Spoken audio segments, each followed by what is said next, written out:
Hey everybody! Hi. So Russ and I basically did a thought experiment, or we're about to, I guess. Oh my.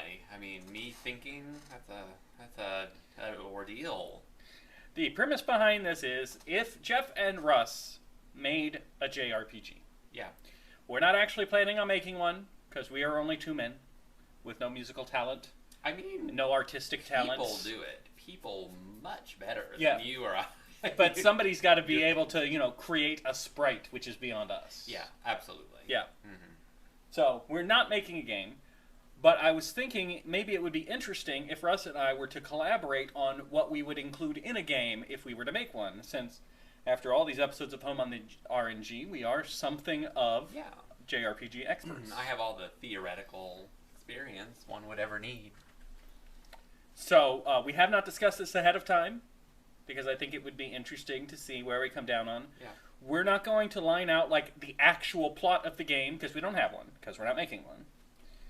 But we will talk about like elements in the plot that we want. For example, the first thing I'll throw out is I would like to, at some point, one of the main party members dies and doesn't come back. Yeah. Yeah. I like that as a plot point. It doesn't happen as often as you think, Right. and it's I mean, usually there are pretty just powerful. One huge example. Yeah. Are you ready to spoil a 20-year-old game? Yes, Ares. Yeah. Although, honestly, when I start thinking about permanent death in a JRPG, the one that really leaps to mind now is the guy in Persona 3. Yeah. I don't even remember his name, but it's... like he made such an impact on you. No, I can picture him. I'm not great with character names. You know this. Shinjiro. Okay. Shinji. But it was very powerful. It was Yeah. unexpected, and it was really well done. Yeah. Ares was good, too. It was also unexpected. And I think that's part of it. It needs to be unexpected, but it definitely establishes stakes. Mm-hmm. Like, okay, now this is for real. And it kind of can make those characters a little bit more tragic, and you become more nostalgic for them. Right. Because their time is limited. So I would like to include that. What is something, a mechanic or a narrative point that you would want to see in our JRPG? What we have to have is really good little incidental bloopy sounds when the dialogue comes up. Like in Golden Sun? Like in Golden Sun, yes. Or like a little typewriter sound, or like, yeah. Okay. Some little, yeah. I like that. I'm going to throw out a mechanic. The rolling HP counter. Yes. I don't know of any other game that did it besides Earthbound. No, but I think it's great. Yeah. Because that way enemies hit you, you're like, okay, I'm going to die, but maybe I have time to heal, maybe I have time to finish this fight, and using the luck mechanic to, that shot should have killed you, and it might kill you, and then it stops at 1, and you didn't know it was going to. I like that. Yeah, I want to that's incorporate good. that as part of it, too. So you actually have time to react to some things. I like it a lot. I haven't seen it in many places. I want to use it. Okay. What else have you got? That's fair. I need, for anyone that saw our Final Fantasy IV review, I need... That isn't going to air before this. Oh, well, stay tuned for Yes. our Final Fantasy IV review, and this comment will be extended in that. I need customizable characters. I need characters that you can choose what abilities they learn, or characters that you choose a class. So I thought about this too. I was thinking I like a good job system, and I was thinking a job system would be good, but I actually thought, what do you think about this now? So we'll design the characters that are going to be in a party. We give them a primary class that is part of who they are, Sure, right. but the player can choose a secondary class, or possibly we could figure out, like, if they max out a secondary class, they can retain some of those abilities and have a tertiary class. Okay. So there's some customization there. Yeah. But they do come with a primary unchangeable class. No, that's fine. That defines their is, character. I mean, an extension of Octopath Traveler, which was fine. Yeah, I would take it. I would make it more I mean, extreme than flesh that. that. Yes. Yeah, Octopath Traveler was, for good and bad, extremely simple. But as I was thinking about creating characters, like, it's hard to create really memorable characters if the player has 100% customization option over them. So I thought let's do it halfway. right? Yes, a job system, Right. but the characters Sure, automatically have agent, certainly. which would also be fun to design the sprites because an element of their primary job would come through in the secondary job. Oh, that would be neat. Yeah. That would be very And we could do something somewhere between Final Fantasy V and Final Fantasy Tactics, because I like how Tactics lets you do like, ooh, I want the movement skill from this job that I learned. Yeah. So I want to figure out how much is too much granularity and dial it back just a little. Okay. But I do want there to be more customization than just, oh, he's a gambler and I also made him a gladiator. Yeah. I want more than that, Definitely. but maybe less than the Final Fantasy Tactics. Sure. Somewhere in there. Sure. No, that sounds great. Actually, Final Fantasy job systems are just a godsend. Now, that's the thing, though. We're going to have to come up with jobs that are not just ripping off Sure, Final Fantasy. And that could almost be a whole other discussion, us trying to come up with the jobs for this game. And maybe we'll do it another time. I wasn't planning on trying to break them all down here. We should do a job system. Our own job system. Yeah, I mean, Dental hygienist. we should not Wouldn't do a that be job great? system. Modern day RPG. We should And not do. the jobs are like paralegal. See, I'd like to do the setting. Part of me wants to say don't have the setting as a fantasy setting. Yeah. But another part of me is like, but that's what these games are at their best. Like, it'd be interesting to do, say, a Wild West setting, because there's almost no JRPGs set like that. Yeah. Except then that limits your jobs, and it limits... Exactly. You have to. I think for a good job system, you have to keep it more open than that. Yeah. So are we stuck with now a fantasy setting?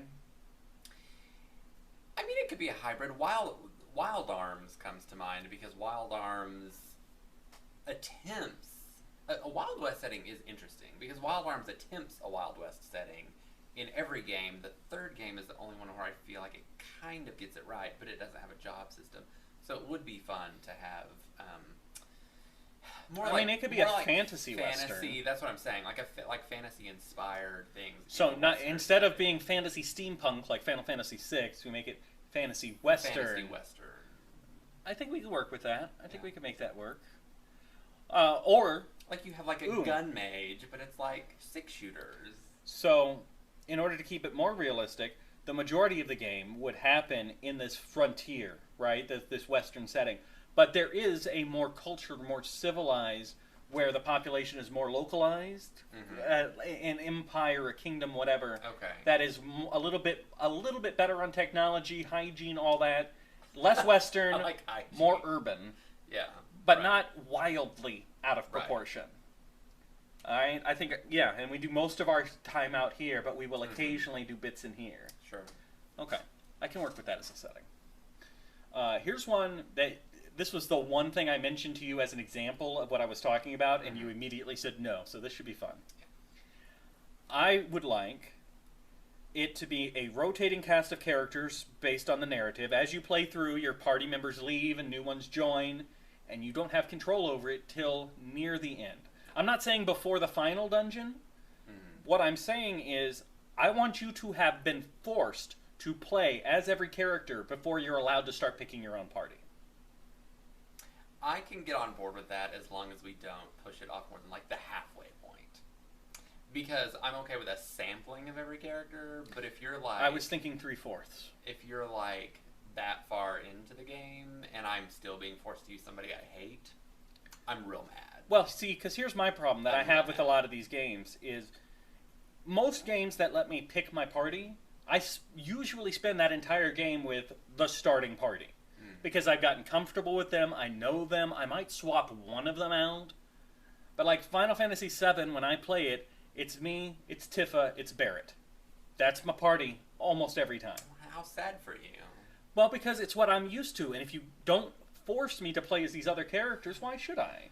Yeah. Whereas if we arrange it in the narrative more like I keep using Final Fantasy examples because I'm limited. Yeah.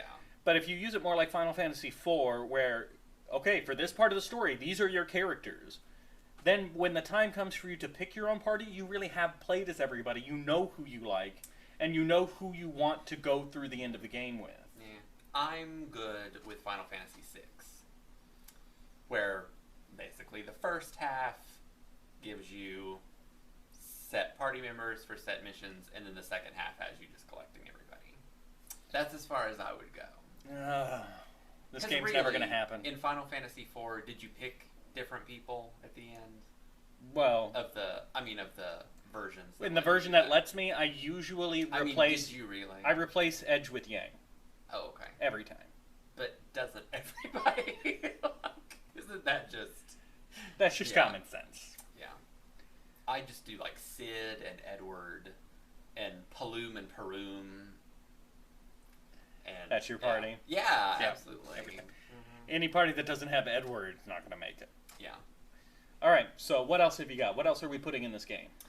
I would like a semi-silent protagonist.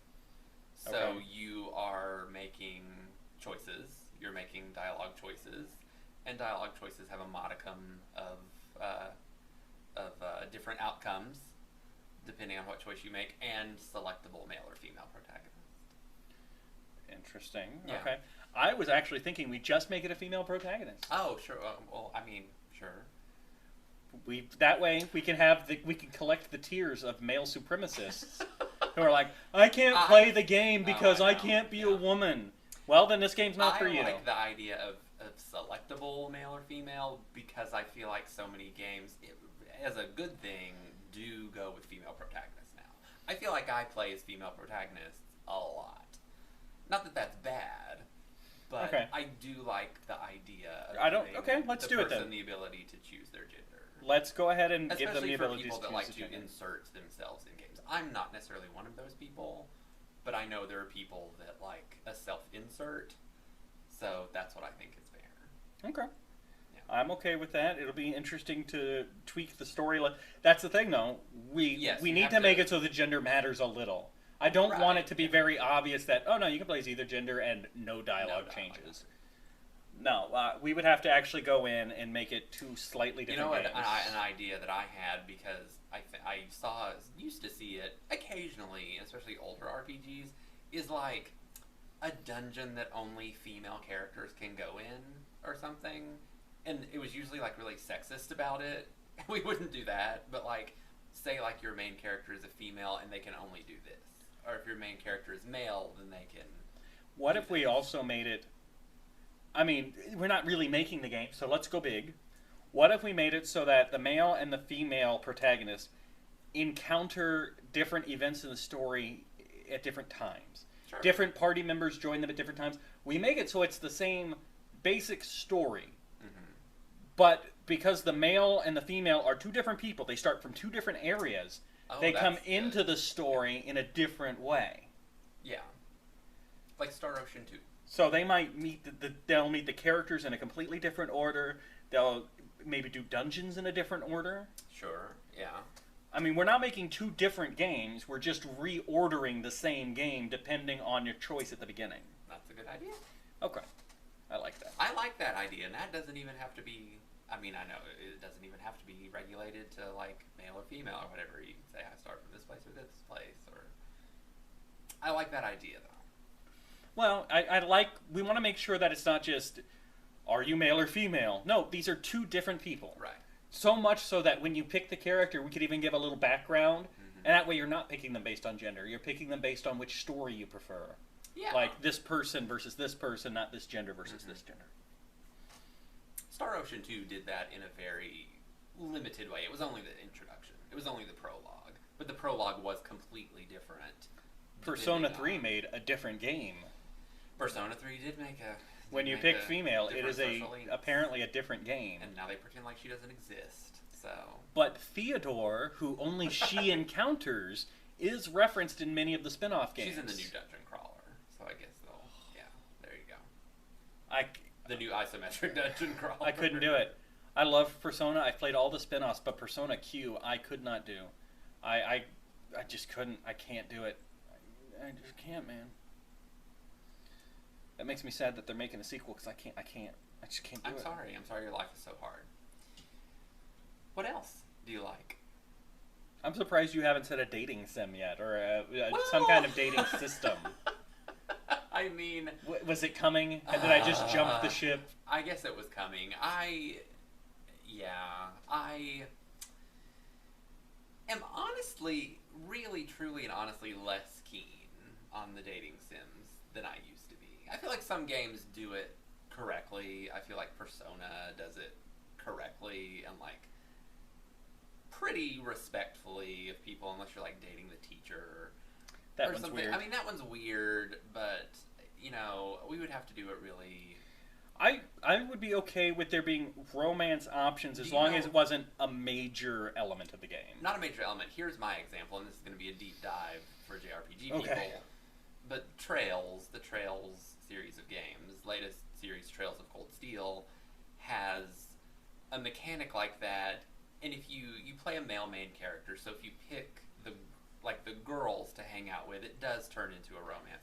But you can also choose to hang out with the guys, and you just kind of have a friendship. So my idea is like there is like a system where you can hang out with different characters and have like bonding things with different characters. Star Ocean also did this, but maybe none of them are really like romance, so that it doesn't get like cheesy and pervy and weird. It's just like you get to pick like a character that you like, and then you get to hang out with them and you get to learn more about them. Okay, and we can And then it's, leave like, the possibility limited. of romance up to the person playing. Like, okay, in Correct. your own head, if you want to, Right. if you want to pair these two together, we won't contradict that. Yeah. But we're not going to give you enough to prove it either. That's something I've actually always wanted in games that have dating sims, is like, let me do those events, but then at the end of it, let me pick. Like, Okay. do I really want it on that level, or did I just really like this character and I just want to say like, oh, this character is my best buddy? And I think that's very fair too to like asexual people, or like, like people that aren't necessarily interested in. Sure, and it stuff doesn't like make that. the game about the dating mechanic, because And there's not yes, one. and I wouldn't want it inserted like so heavily. It would just be Star Ocean is my best, like Star Ocean 1 and 2 is my best example, where you're just kind of like getting to know the characters, and there kind of is a romance aspect to it, but it's also just like getting to know the characters more than you would through the main story. So we talked about this briefly off camera, and that is, if we were to actually make a game, which is the point of this video, it would probably have to be 16-bit. It would have to have a retro look, I would because want it to. we don't have the ability to make like Dragon Quest XI. Yeah. We just can't. That's a massive Well, team, no, millions of right. dollars. So if we were to make one, 16-bit would actually be as good as we would hope for. Like, that would be the goal we would aim for. So with that in mind, one of the things I always like in games is when you equip armor or weapons, the look changes. Mm-hmm. Now with 16-bit, maybe changing the clothing to match new armor, not so much, because there's not enough fine detail, and we will have different character models related to jobs. For the job. But at least for the weapons, I want the weapons to look different when you equip a new weapon. That I like that too. I like it a lot. Oh, and we should make sure when you're shopping you can tell if a weapon's better or worse than something that somebody has equipped. All of the little conveniences. Yes. Yeah. What tropes do we really want to include? Well, the significant character dying. I mean, we went over Sure. that, and that's a good one. I would. Do we want priests to be where we save the game? No, I don't want any religion. Okay. All right. I want. No religion exists in the world? Well, not no religion exists in the world. Because but that's, for me, that's one of the fun things about a fantasy setting is the gods could be real. And that's fun for me, because you don't know if they are or they aren't until they are or they aren't. Right.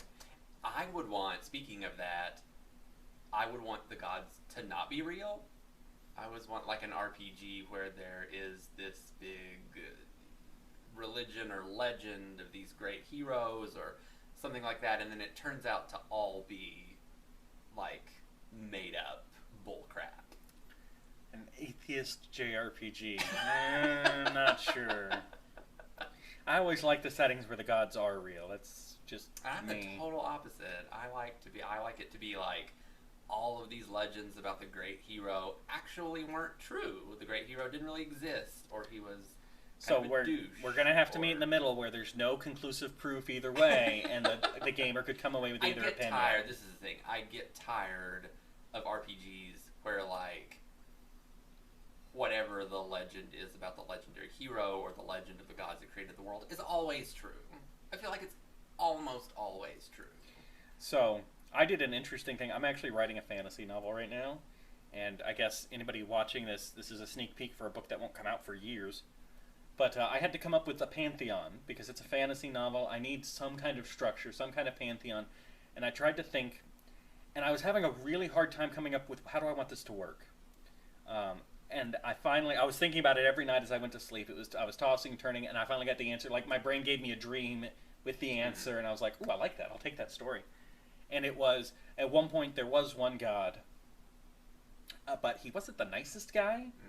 He created the world, sure, but it was mostly for his own entertainment. He had no vested interest in the well-being of the mortals, and so one of the humans went around to all the powerful beings, dragons and whatnot, and got what he needed to be able to confront God, and slayed him. He cut him into multiple pieces. He dismembered him, Sure. and each of the bits of God became a smaller God that was like, okay, no, seriously, we'll help. Like, we will serve man, don't kill us.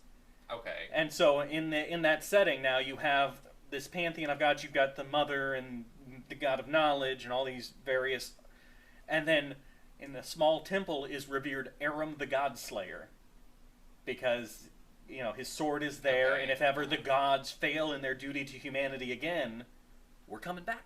Okay. I actually Yeah. I love building a mythology around that helps Okay. define the world. Yeah. And I want it to all be bullshit. I said shit. Sorry. You're a monster. I am a monster. Such language. There are children watching this right now. Yeah. Hi, kids. Hi. Russ didn't mean to say a bad word. And he also doesn't mean to imply that God doesn't exist in our world. We're just talking about the fantasy worlds. Anyway, Also, Santa's real. Santa is real. Santa is very real. Yes. But don't fall for that tooth fairy stuff. That's really the Easter Bunny. It is. I mean, what do you think he does the rest of the year? Alright. Is our main character going to be a teenager? No. I'd actually like it to be somebody in their mid-20s. I need 21 and up for a main character. At most, I would be okay with there being one teenage character in the group. Yeah. But I want the rest to be actual adults going out and saving the world. Here's my one thing about not making the character too old like we are.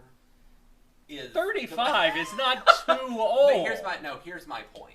So again, I'm going to talk about trails a lot in this review because a new one's coming out this year. There's some re-releases, and it's been on my mind. So a good thing that they do in all the Trails games is the main characters are teenagers, which I would want a character a little bit older than that. But if you get too much older, the point is the teenagers, the way they frame the story, teenagers are good POV characters because they're learning about the world and they're learning about all of the different factions and religions and kingdoms and everything along with the player. So I feel like if you put in a character that's like our age, like that character should already pretty much know some stuff. So I would still want like he could be character. Okay, I get what you're saying. You know what there I'm could be saying? a mentor-mentee relationship that you could use to explain it, but I get what you're saying. There could be. There's certainly that's another option. But I'm just saying, I look at the Trails games, which I love, and I'm like, this is just a really good way by like in the first Trails in the Sky by making Estelle and Joshua 16-year-old junior bracers at the Bracer Guild. Then they're able to travel around the country and they kind of learn about all of the different regions and all the different everything along with the player because they're just young dumb kids just trying their best. So it is a good way to frame the narrative. And that's all I'm saying. But I would want like 21, 22 year old character. So we're gonna have a 20-year-old who's in charge of the army. He's a general of the army of his kingdom. Sorry, Final Fantasy IV. I'm sorry. That was. Are we going to have ancient robots in a fantasy setting? I want to say no to ancient, but I'd kind of like clockwork robots. Oh, sure. Yeah. As something interesting. Again, I'm borrowing from the fantasy novel I'm writing, which is... Yeah, ancient robots, ancient technology, and stuff. That kind of stuff is overdone. I do like the idea of maybe an organization working in secret that has some more advanced technology. Okay. And again, it's not like super futuristic or anything. Yeah, we don't too much of a disparity. I like the clockwork machine kind of idea, and maybe that's a little bit more advanced than what the most of the world has, and it's like a secret thing. I'm gonna say I don't want a surprise boss. Talking about the tropes. Yeah. I hate that from a narrative perspective. I feel it's a bit of a cheat. I feel it's having the rug pulled out from under you. Like, I want to build up animosity towards this boss. I want to look forward to beating him. Mm-hmm. So what about this? This is an idea I've had, because I've actually thought about this long before you suggested this little thing. What about the character that is actually working at your party? The party member that is actually the mole for the bad guy. And I've had an idea for having a party member that's like a mole for the bad guys, and they're the ones that actually kill the other party member that dies, the other prominent party member that dies, and then they become not necessarily the final boss or the main bad guy, but they're definitely like a top agent for them. I can live with and that. That sounds good. 2 party members that are permanently removed, because I'm not looking for a Tales RPG style redemption arc. I'm saying like this character I'm with you. really betrayed you and really knew what they were doing, and they was were not okay being with mind it. controlled, and they're like, I'm really against you, and then they're like a near the end of the game boss, and you literally kill them. I like all of that. And avenge your other party member's death. Now, what about a fight you're supposed to lose? I love that narratively, but I dislike that as a gamer. Since I'm creating it, I'm voting for yes, but I'm curious what you're...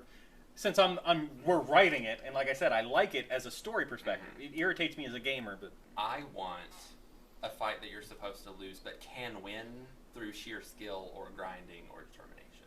Okay. And then there's something special. There's at least some dialogue. Maybe there's an item that you get, or something for accomplishing that. Ooh, I almost forgot to mention one thing I do want to add, that I know you're on board with, is a boss glitch. Secret... Right. Somewhere in the beginning of the game is some simple, unassuming item that when used on the end boss, and there's no reason you should think you can use it on the end boss, or you should, kills him in one hit. Or deals massive damage. I'm all about any glitch or exploit. You can put in a game, so yeah. I like it when there's a secret, because, and I think I've talked about this in one of the Home on the RNGs. For me, when I'm playing the game, by the time I get to the end boss, I'm done with this game. I'm ready for my ending now. I got here. I don't need the end boss to be the most challenging battle. What is fun is if there's a hidden boss in the game that does require real skill, and maybe we make that the top agent. Like actually hunting him down. Oh, sure. Yeah. Actually hunting him down could be off the path of the main narrative, a side quest, a secret side quest, and he's the hardest boss to beat. That would be brilliant. So that would be fantastic. But and I'm not saying the end boss should be a cakewalk, but I want there to be some small way that somebody who plays the game goes, oh, by the way, if you take that dagger from the second town, right, which is too weak when you pick it up, like it's already weaker than what you have, but you throw it at the end boss, it kills him in one hit. Yeah. Something along those lines. Yeah. Well, we just covered a couple of things there with the hidden optional boss. Sure.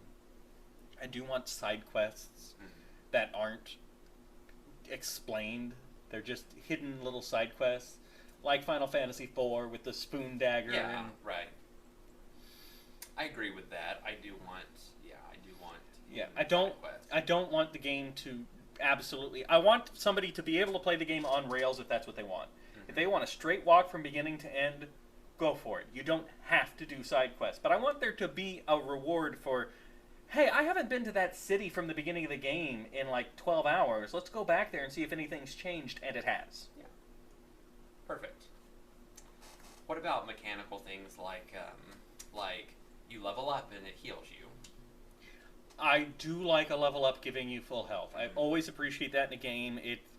It's nice when you're in like a hard dungeon and like, boom, level up, reprieve, cool, I can keep going. So I do like that. And what about some mechanic to heal MP as you go along. Like, I'm thinking, like, just coming off of playing Dragon Quest XI, like, when your mages make physical attacks, they heal a little bit of their MP. Or, you know... Yeah, coming like off that. Golden Sun, one thing Golden Sun had me do, usually I don't use a lot of magic in JRPGs, because it's rationed, so I save it for emergencies. And that's what I don't like, is I don't like feeling like I can't really use this mage character, except in...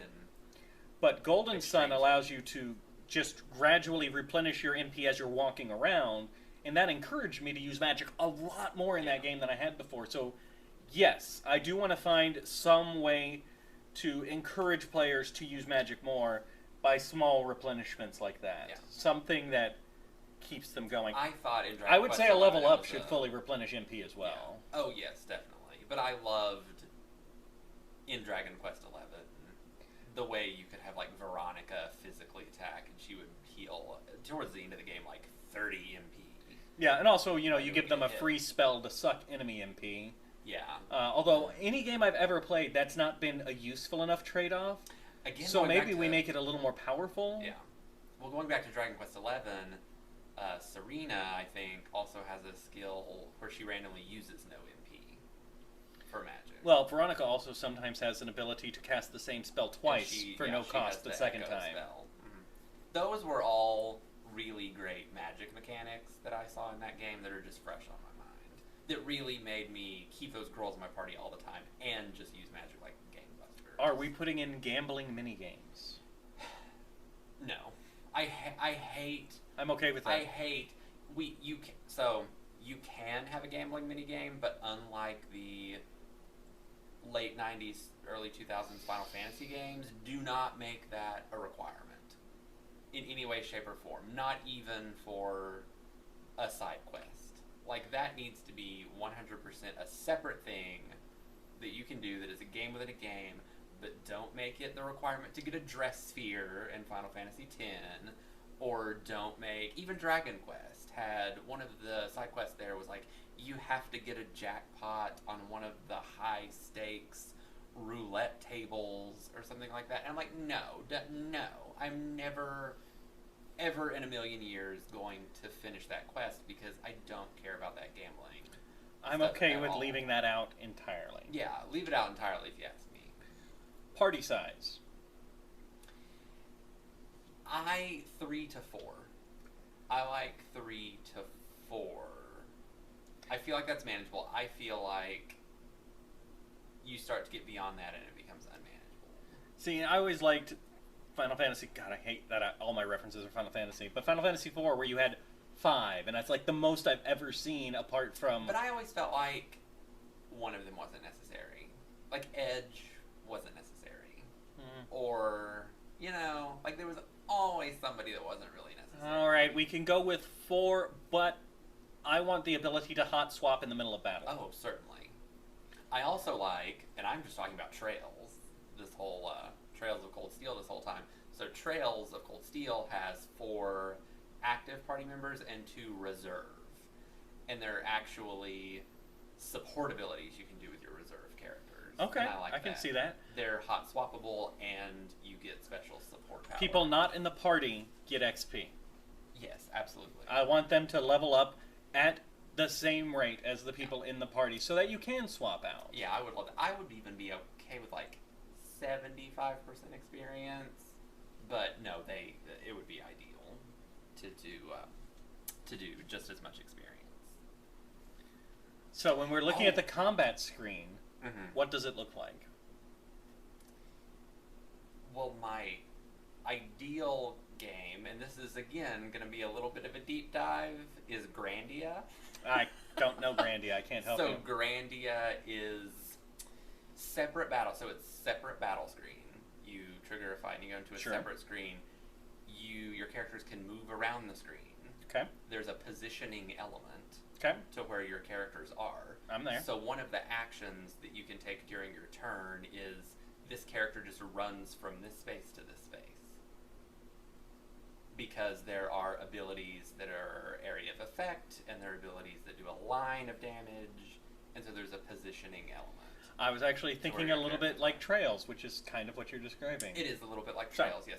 Grandia I like because instead of it being like Trails is like a real grid, like a strategy RPG or something, but Trails is just like big areas on the. So it's not you're not moving the character like square by square or whatever. You're just saying I want them in this giant area or this giant area or this giant area. That's why I like it. I also like the way turns come up in Grandia. You have the bar. You have the like active time battle bar at the top of the screen, and you've got your little character icons, your characters, and you've got the enemies, and they're moving along the little bar, and then when it gets to a certain point, that's your turn. I really just want it to be the Grandia battle system. I was thinking more in terms of turns, looking at Octopath Traveler. Okay. Where sure. Where instead of there wasn't active bars, but it wasn't. You could see whose turn was coming up next. So the enemy's going to attack. Then it's going to be this person's turn. And that's what you can do in Grandia. Yes, they're really kind of the same battle system because in Octopaths you break the enemy, and then that takes away their turn. That segment of the bar. So we would give some characters abilities to mess with enemy turns. And in Grandia, it is you take the character's little icon and you throw it back. You throw it back different distances on the bar. We could make like one of the jobs a strategist, and their focus is on manipulating party turns and versus enemy turns and moving that stuff around. Because we have to come up with jobs that are unique. I mean, we have to. Yeah. Another great feature I would like, and there's only one game, only one series of game two games, the second and third in a series that ever did this. So Shadow Hearts 2 and 3 had a system where you create 3 parties. You can create 3 parties of characters, name them, label them, and then like R2 or whatever is a hot swap of those parties. Okay. Because I do want a large cast. Yes. And especially if you want a large cast, I loved in those games the ability to set up 3 parties.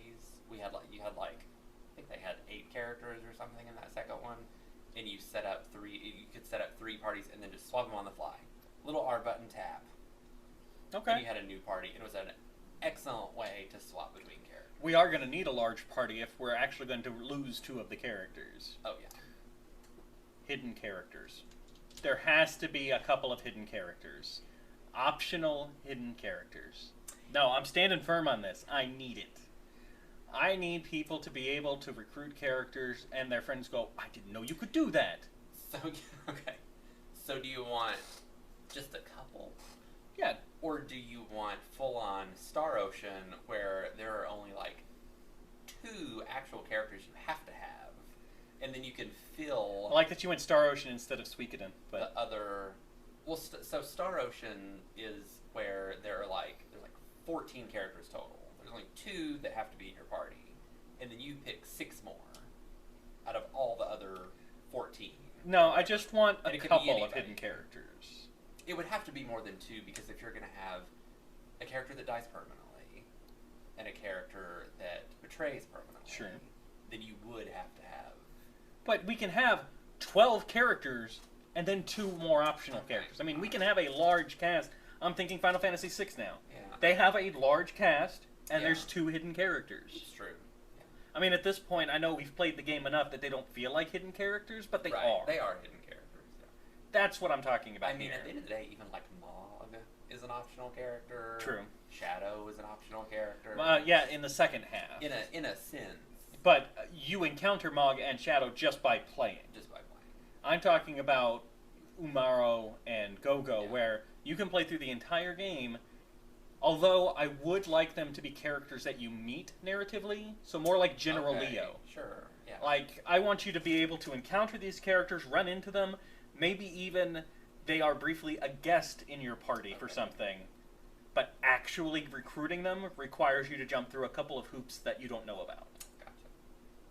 That's what I'd like. I don't want it to be completely out of, oh, if you just go down this tunnel, you will find this character you've never heard of who will join your... No, I want it to be, that'd be a lot people better, that make because sense. I feel like what you sacrifice in characters like that is some of the narrative.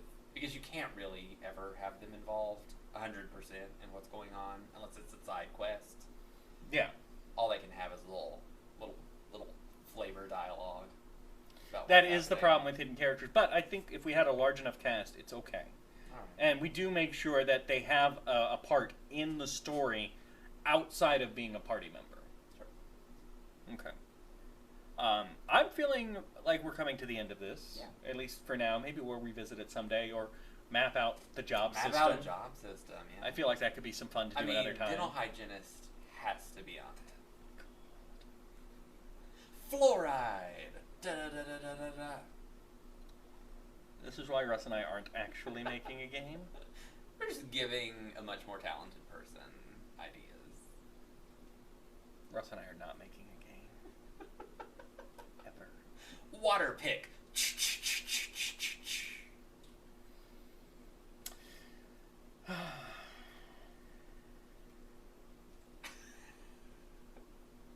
This was fun brainstorming. Okay. It was a fun thought experiment. It is, and I like that we're mostly on the same page, and the things that we disagree about, I feel we can meet in the middle. Maybe we should just meet in the middle. That's a song, right? I don't know. Okay. I've never heard of it. Alright. Well. You know what is a song? You got them. Anyway, I'm sorry. I should not bring inside jokes into this. No, we're done. I apologize. Now that I brought in inside jokes, this is really over. So that's just, if Russ and I made a game, that's some of the things you could look forward to. Yeah. I'm curious to see how other people feel about these topics, or what suggestions other people have. So feel free to post comments. I promise I'll see them. And if they're good, I'll tell Russ about them. Yay. So, we'll see you guys next time.